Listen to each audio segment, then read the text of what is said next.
What a difference a week can make. After looking ready to crash, gold pulled a massive U-turn. What changed? It comes down to two massive shifts in the market narrative. The change of tone concerning December interest rate. So, 2 weeks ago, the Federal Reserve had a hawkish tone when it comes to December interest rate cut, but now they are having a dovish one. This is because of the economic data that was released during last week, and specifically, they were the durable goods and the retail sales. The data that was released showed that the economy is entering a cool down. This actually sent confidence to people who invest in gold or people who trade in gold because now they have been able to move from a wait and see approach to a confidence level approach. That being said, the market actually experienced that investors are now 80% positive on December rate cuts, which was down at 50% last 2 weeks. That has actually shifted the mindset or the money direction from the US economy to the hard asset, which is gold. The second reason for the rally last week concerning gold, we are going to talk about the relationship between gold, DXY, and also the US 10-year bonds. Let me just draw a line to represent last week. So I'm just going to put it on the Friday so we can see a very good picture of last week. So for last week, as we can all see, let me label it real good for everybody. So we have gold right here, and then we have DXY here, and then we have the US 10-year bonds right there. So the relationship between the DXY and the US 10-year bonds is a positive one.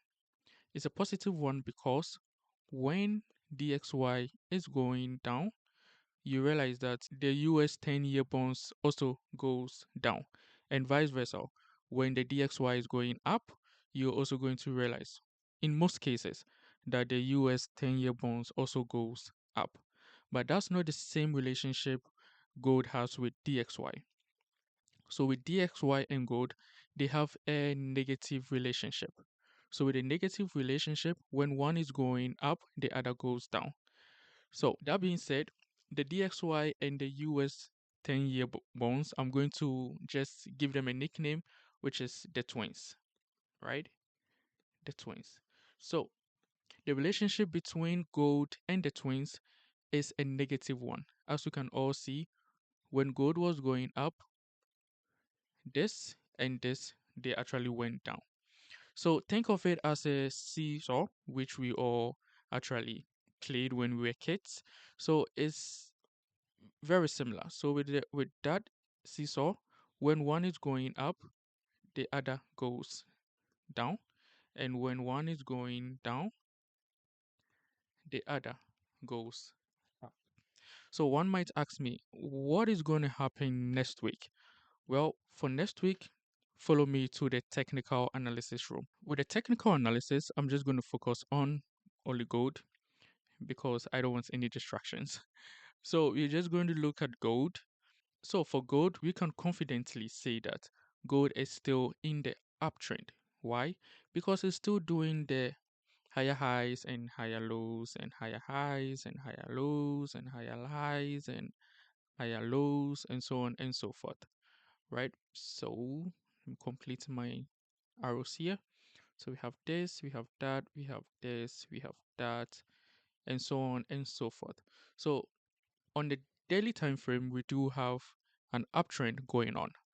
So we have to move down to a lower time frame to look at our entry point. But before we do that, let me take you to the last 2 weeks where I drew a line that gold is more likely to actually get into that level and then move up. And on 24th of November, it actually did that. So during the Tokyo section or the Asian section, gold moved to that level without thinking twice. It just moved straight to the moon. So if you are a day trader, you would have had a very nice pip or money, right? You're going to be having around 500 or 530 pips, and that's good money.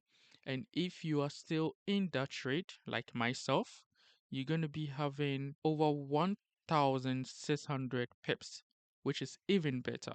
So that's what happened last week, right? So we move on to this week. What is going to happen?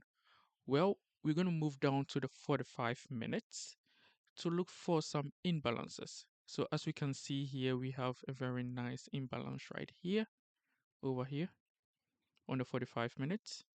So this is one of the levels I believe that gold will trade into before moving up.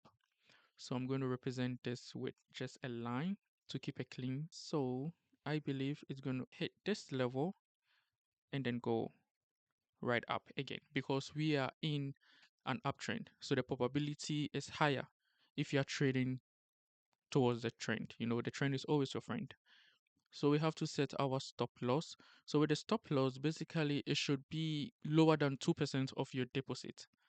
But for me, I make it just 1% lower than deposit, which is around 200 pips. And then the second level that I think gold will hit before moving upwards for next week, we're going to go for Fibonacci and then fix our stop loss. So for the stop loss, it's going to be here. So I believe that gold is going to hit either this level right here or this level before continuing the uptrend. The probability is high, meaning there's another part of the story that can actually happen like this. Go down, hit my stop loss, go down further, hit the second stop loss, and maybe go down further. But since I'm trading with the trend, there's a high probability. You know, in trading, it is all about probability, not certainty.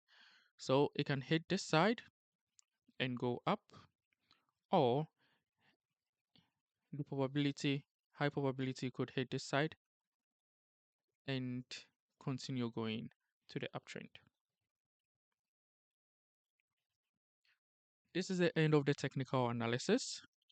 I wish you a very profitable week in trading. Stay safe and don't forget to fix or to set your stop losses. Have a wonderful week.